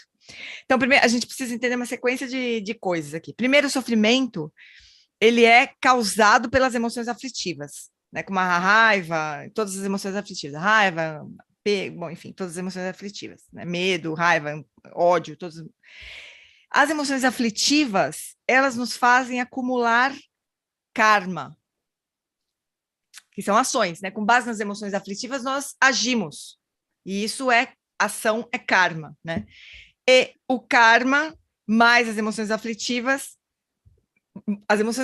nos fazem gerar karma que nos leva ao sofrimento. O resultado é o sofrimento. Então, a causa são as ações, é o nosso karma. O resultado é o sofrimento. Então, existe essa lógica de causalidade, né? Tudo que nós temos, tudo que surge é impermanente e, portanto, depende de causas e condições. Então, todas as coisas têm uma causa e toda causa vai ter um resultado, né? Essa é a lei da causalidade, a lei da causa e efeito. Então, se a gente tem sementes de maçã, a gente precisa...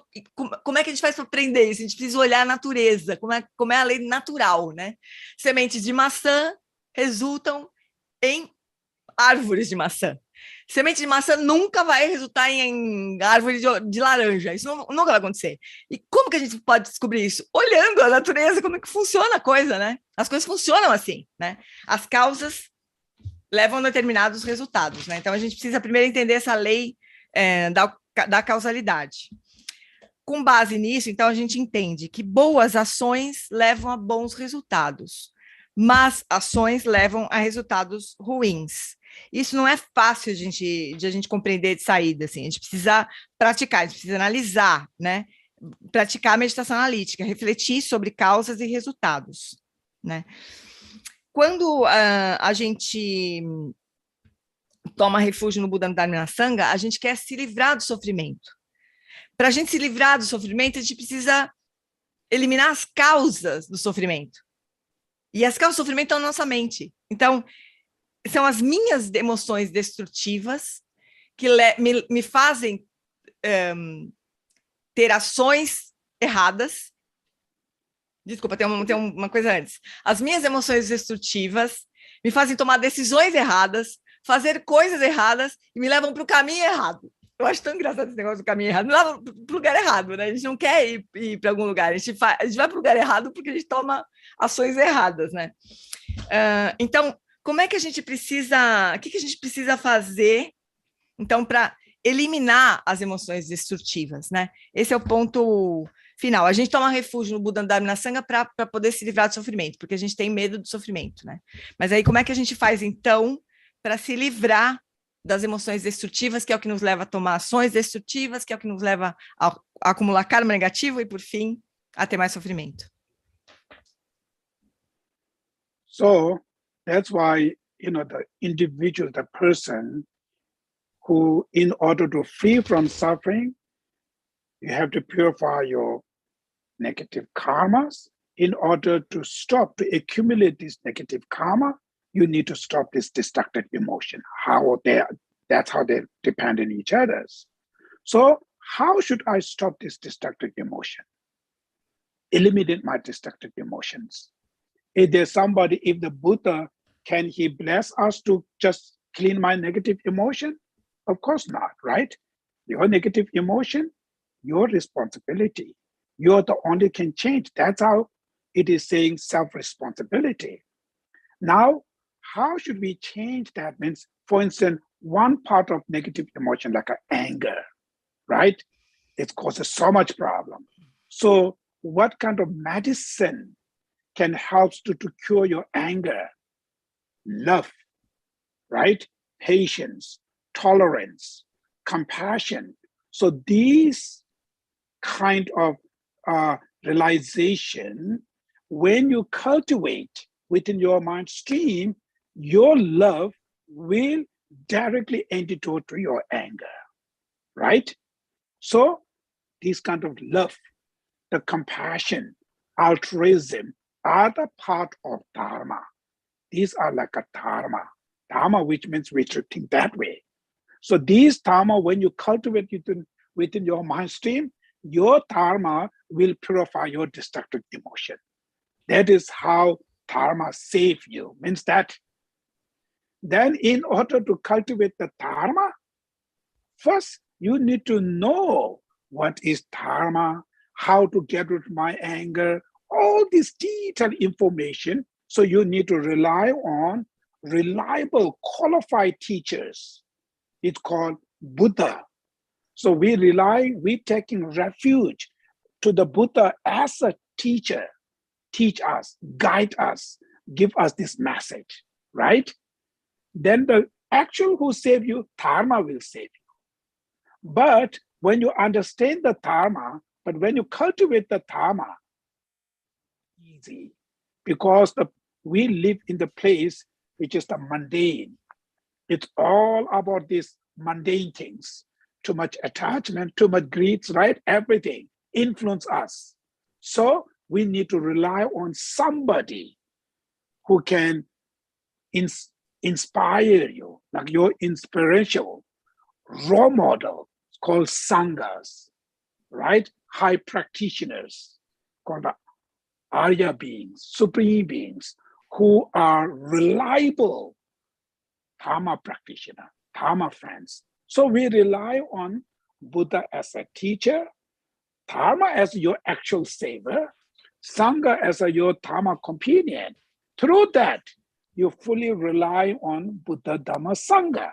You trust, you believe on them. Out of that, so you, right, you convince to the Buddha, Dhamma, Sangha. That kind of realization, it's called take refuge. So when you got that, you become a Buddhist, true Buddhist. When you don't have that, you are not true Buddhist.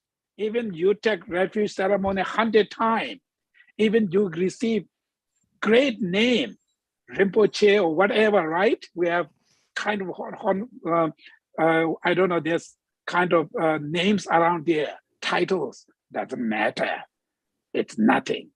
Even you're not become Buddhist, right? So that is how, first, before we talk about this issue, first I will give you a little bit background, why these things coming here for the Buddhist. Então, para a gente se livrar do sofrimento, a gente precisa, então, purificar o nosso karma negativo, né? As nossas ações negativas, interromper, eliminar as nossas ações negativas e eliminar as nossas emoções destrutivas. Isso é que vai nos libertar do sofrimento, né? Mas como é que vai acontecer isso? Pelas bênçãos do Buda? O Buda vai jogar uma bênção na gente, a gente vai se libertar?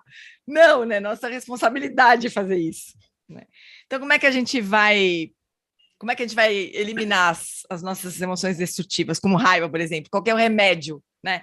O remédio para eliminar as nossas aflições, nossas emoções destrutivas, é o amor, a paciência, a tolerância, a compaixão, o altruísmo. Isso é Dharma. Então, assim que a gente deveria ver o Dharma, né? O Dharma é o antídoto para as nossas emoções destrutivas. Isso é Dharma, né? Então, o Dharma purifica, o Dharma nos salva das emoções destrutivas. Para isso, a gente precisa conhecer o Dharma, a gente precisa saber todos os detalhes de como que a gente vai reduzir a raiva, a gente precisa conhecer, estudar, né, o Dharma. Para isso, a gente precisa, para estudar o Dharma, nós vamos precisar de professores confiáveis, de guias confiáveis, que possam nos ensinar o Dharma. Então, nós tomamos o Buda como nosso professor, como nosso guia. Nós tomamos refúgio no Buda dessa maneira, né? Porque é o Dharma, na verdade, é o ensinamento que o Buda dá, que vai, na verdade, nos salvar do sofrimento, né? Só que isso não é simples, porque a gente vive cercado pelo mundo, né? Pelo mundo mundano, assim, comunidade onde a gente vive, são pessoas comuns, mundanas, né? Então, apego, a ganância, isso tudo é muito parte do nosso entorno, né? Então, como é que a gente vai fazer para praticar, né, o Dharma verdadeiramente? A gente precisa de modelos, a gente precisa de inspiração, a gente precisa dos grandes praticantes para nos servirem de modelo. Isso é a Sangha. Então, a Sangha são esses amigos do Dharma, né? Os grandes, os seres supremos, né? Os Aryas. Então, isso significa tomar refúgio no Buda, como professor, no Dharma como verdadeiro antídoto para o sofrimento, para todas as nossas emoções destrutivas, e a Sangha para nos inspirar. Assim, a gente vai cultivando confiança, né? Convicção, a gente vai criando essa confiança no Buda e no Dharma e na Sangha como a forma de nós nos livrarmos do sofrimento. Isso é tomar refúgio.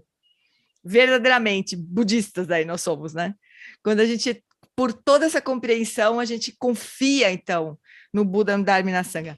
Isso é verdadeiro budista, não é ter um super nome, não sei, blá blá blá, Rinpoche, né? Esses nomes maravilhosos, assim, não significam nada se tudo isso aqui não tiver por trás, né? Desses grandes nomes, se a gente não for verdadeiramente budistas. Então, Geshe Pen quis nos dar essa visão mais geral para a gente poder agora entender, então, o que vem pela frente aqui no nosso estudo.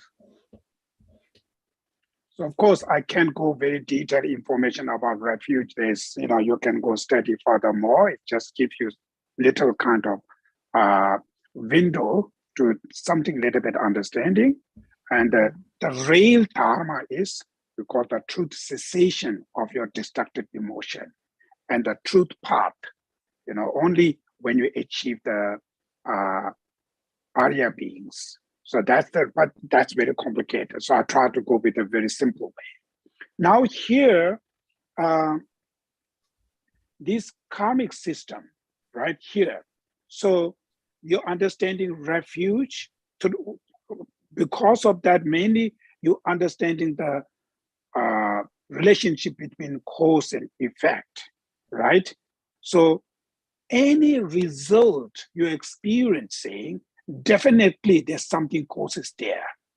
Without causes, there's no result. Result can't exist. Any results are experienced, they always have some kind of causes there. So that's how we should understanding. There's a nothing, then something comes up, right? That's from the logic point of view, it's not make sense. Then why this is, right? We still need to ask the question, why this? There's something, definitely something goes there, some kind of reason there. So that's why from the Buddhist perspective, any result, there's something causes. Now here, maybe 1 month before, you use some kind of horrible word to the person. Then after 1 month, you meet with this guy in shopping mall, and that guy used harsh word to you without you saying anything. He just found out you, shout to you, he goes, right? Then you think, why this guy is shouting to me? Then when you think, oh, before 1 month, I shouted to him. Today, without any reason, looks like at the moment, looks like there's no reason to shout me. But actually, that causes is I already accumulate before 1 month. I already done that, right? That's one way. Now you go that kind of connection furthermore. So from Buddhist talking is not only this life. So they're saying even what you call before that talk, we need to first understanding the life we have today is not just only one. It's constantly travel because final reason is because of our consciousness, the mind. So Buddhists believe on rebirth, next life. It's mainly what they're talking is the logic, so philosophy is our mind is. Our mental continuum never ended, constantly one after one after travel. But in order to know these kind of things, first we need to know what's meant by mind. What is the definition of the mind? Also, very complicated philosophy, right? Today, every human beings, we using our mind, emotion every day. But when you ask what is the definition of the mind, we all have struggle. Maybe the modern kind of scientists or brain scientists, maybe they have their own way of definition. They might be don't have definition. Now, commonly, individually maybe talk about this, but the commonly everybody agree, maybe still not yet. So they still have struggle to understanding what is the mind, right? But the Buddhist, when we talk about the mind, that entity, the mind, that entity, they do not have any form. It's called invisible. So not form means they don't have color, they don't have shapes. So the fire, how strong fire you put it, you can't burn the mind because the mind don't have form, right? How sharp sword you try to cut, you can't cut the mind because mind don't have forms. So that's the Buddhist. The entity of the mind is form or invisible, called luminous. But what that entity function, it's functioning as a knowing, experiencing, right? We experience happy, pleasure, and there's something, the function of knowing. So this energy, which is luminous and merely knowing and luminous, is the definition of the mind. So when this mind is separate from this body, where it go, right? Fire, you can't burn. The stone, you can't chop it. So waste that energies. So that is how we talk about the rebirth, because that mental continuum never ended. It's travel one after one after. That's why we Buddhists talking about rebirth, So these are the two first fundamental concepts. Of course, detail, if you need to study, but I will give you first just basic, when we talk about this stanza, background, we need to understand a little bit, right? So based on this understanding of rebirth, now action, today, this mind acts something, and that action not get result at the moment, but that travel, the mental continuum never ended. It might be, affected result in the next form, or next form, next rebirth. That's how it goes. So that's called the karma, the main karma. Então, tem dois conceitos aqui importantes para a gente entender por fim esse próximo verso aqui, né? O Geshe está tentando nos dar um background aqui, né? Então, primeiro ponto, né? Que a gente precisa entender. Não existe nenhum resultado que não tenha uma causa. Não existe nada que simplesmente acontece, assim, do nada surge uma coisa qualquer. Isso não existe, né? Todo resultado tem uma causa. Agora, o ponto é que a gente pode não estabelecer esse vínculo, né? Então, vamos imaginar esse exemplo. Vamos supor que você hoje encontrou com uma pessoa e você maltratou essa pessoa. Você falou um monte de coisas difíceis para ele, assim, foi super grossa com essa pessoa, né? Daqui a um mês, você esqueceu disso, né? Daqui a um mês, você encontra com essa pessoa no shopping. E a pessoa vai lá e grita contigo também, fala duro contigo. Naquele momento, você fala, por que ele fez isso comigo do nada, né? Aí você fala, entendi, é que um mês atrás eu maltratei esse cara. Aí hoje ele me encontrou e me maltratou também, né? Um mês atrás. Só que na visão budista, esse intervalo de tempo pode ser muito maior, né? Porque na visão budista existe um contínuo mental que nunca termina. Essa visão da mente para o budismo, né? Então, o que acontece hoje com a gente pode não conseguir enxergar onde que foi estabelecida essa causa para a gente colher esse resultado nesta vida, né? Pode ter sido feita, sei lá, muitas vidas atrás, né? Porque essa escala de tempo é muito mais ampliada. Então, aqui tem esse conceito também da mente, né? Que o Geshe quis explicar para nós. A mente, talvez na ciência eles não tenham um consenso, ainda não saibam definir exatamente o que é a mente. Todo mundo usa o tempo todo, né? A gente sente emoções, pensa, blá, blá, blá. A gente usa a mente o tempo inteiro, mas definir a mente não é uma coisa simples. Então, na ciência, por exemplo, os cientistas, sei lá, os neurocientistas, os cientistas do cérebro, eles têm conceitos que talvez não exista um consenso ainda, né? Mas na visão budista, a mente tem duas características, ela é definida por duas características. A primeira é que ela não tem forma, ela é luminosa, porque ela não tem uma forma, ela não tem cor, não tem formato, não tem forma, né? Então, ela não pode ser queimada pelo fogo, não pode ser cortada por uma espada, por mais afiada que ela seja, né? Ela é luminosa, é uma das características da mente, né? E a gente pode dizer também que é uma espécie de uma energia, né? Uma outra característica da mente é pela função que a mente exerce. Ela tem a função de conhecer, de experienciar, né? Então, essa é a função da mente. Então, mere knowing é meramente conhecer, perceber, talvez seja uma palavra melhor para a gente, porque não é um conhecimento intelectual, é perceber, né? Experienciar. Essa é a função da mente.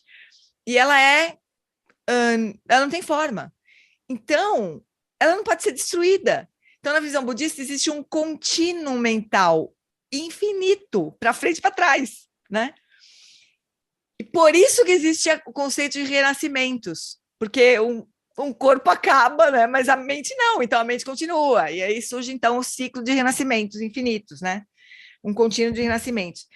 Então, essas relações de causa e resultado que acontecem ao longo de todo esse tempo de contínuo mental é o que a gente chama de karma, né?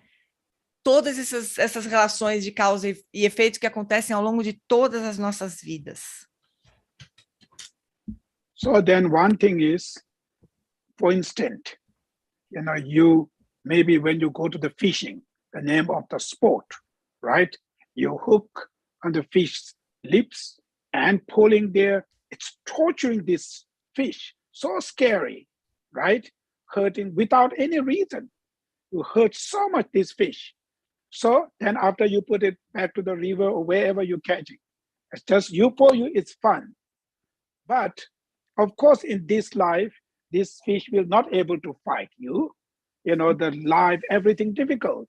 But that action you acted, that already you store that in your mind, that potential, that seed, you already storing in that mind. But your mind never, I mentioned earlier, it never stops. It constantly traveling. Then next life, next life, next life, because the causes is already here, then circumstances, the condition arises, then result come back to you. So sometimes without any reason, somebody torturing you, somebody abusing you, bullying you, all kind of things we experience. But that's because in this life we didn't do anything, but from the Buddhist, of course, in the past, you done that. So now causes there, result. Without causes, result never. Without causes, if the result there, then we asking question, why this result, right? Why this is? So that's why the karmic, the law of causality, called the conviction in karma, how this karma comes, but why this is there. So based on understanding on these kind of philosophy, then we believe in karmas, right? Now, when you believe there's karma, general just believe karma or not, it's not big deal, right? Who cares? You're believer, you're non-believer. Nobody cares. But point is, when you're believing on karma, that means you always be what you call be aware, or you always be aware about what you accumulating, what you action, what you acting. Always be try to avoid your violent behavior, non-virtuous behavior, because see, even right now, you're not going to get the result, but definitely, in the future when circumstances arises, I will going to be experience these consequences. So because of that, makes you self-discipline. It changed your lifestyle, self-disciplines. So same time, based on belief on this karmic connection, then how should we apply the patience and tolerance in the different situation? That's why stanza 42, they started the patient, practice all this based on belief on the karma.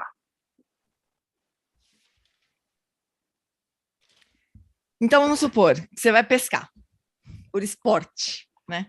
Então, você lança lá o anzol engancha na boca do peixe, machuca o peixe, né? Na verdade, você está torturando o peixe. Mas aí é por esporte, só você pega o peixe e joga de volta no rio, né? Por esporte, você torturou o peixe nesta vida, né? Aí o peixe, coitado, o pobre coitado do peixe, neste momento, não tem como revidar. Ele não vai atrás de você, né? Tomar satisfação com você. Não tem como revidar. Porém, aquela ação negativa está lá guardada no nosso contínuo mental. Fica ali, nada se perde, né? Essa ação negativa, essa semente foi plantada ali, né? Dali muitas vidas, talvez na próxima, nas circunstâncias favoráveis, essa semente vai florescer. E aí a gente vai ser torturado, alguém vai nos abusar de nós, vai abusar de nós, né? A gente vai falar assim, nossa, mas que coisa mais sem razão de ser, né? Só que não, né? A causa está lá em algum momento do passado, quando você estava pescando por esporte, talvez, né? Então, a gente tem que, quando a gente entende essa lógica toda, né? A gente começa a a gente pode pensar assim, bom, mas por que isso está acontecendo agora comigo, né? Mas se a gente entende todo o conceito de contínuo mental para o budismo e obviamente enxerga que todo resultado tem uma causa, não existe nenhum resultado sem uma causa, né? Então a gente começa a compreender e gerar uma convicção na lei da causalidade, na lei do karma, né? Acreditar ou não acreditar em karma por si só não faz, tanto faz, né? Mas se a gente realmente compreende toda essa dinâmica aqui, e quer se livrar do sofrimento, né? Então a gente vai começar a cuidar das nossas ações. A gente vai evitar ações não virtuosas, né? Porque a gente sabe que o resultado virá em algum momento, né? A gente gera autodisciplina. Então tudo isso foi para o Geshe Pende explicar para nós o karma, né? O que significa o karma e como que a gente pode cultivar paciência compreendendo o karma, que é o verso 42. Okay, now we're going to stop here. It's almost, your time's almost finished. So I think we don't have time to pick the question answer section this time. So if you have any questions, please keep it in next class. I'm going to leave the question answer section there. So we'll discuss on next class. Ok. Então, bom, a gente vai parar por aqui hoje. Então, quem tiver perguntas, guardem para a semana que vem. Anota, guarda. Tem também, acho que aqui no chat, tem uma pergunta aqui no chat. Mas, por favor, todas as perguntas, mesmo que vieram para mim para o chat sozinha aqui, por favor, guardem para a semana que vem, que daí a gente vai, o Geshe Pende vai abrir para perguntas na semana que vem.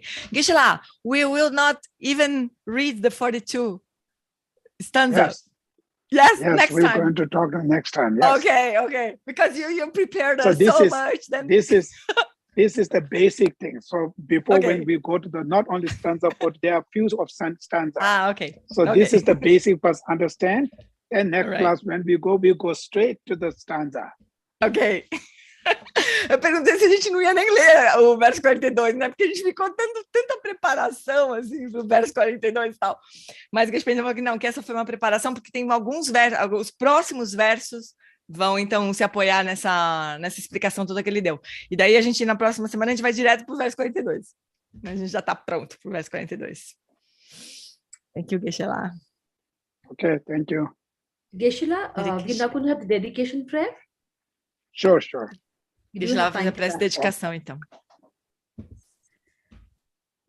Senanti tanje siba ye composto ni junji tatu kata nata chive la tu sibe chole to treva sho chanju simjo rimbo che ma che pa nam ke ju chi che ba nyam pa me pa kone kondo pewa sho kanri rave ko be shingam so pendan te wa ma le chungre jere sewa tinzin ja so shabe site ba to tenjo chi yangbe gam chi da yong jo de mo to la so me chungshi Dronam Chunjo di Ji Tso Tang Pinzo Pejo Le Tso Ji Jo Chi Nang Tong Chu Ni Sam Ne Den Je Tang Chu Sum Tu Ji Tu Tang Den Zi Tu Len Je Lo Me Den Tu Ta Cha Den Be Me Lam Ji Me Nyu Tu Sho.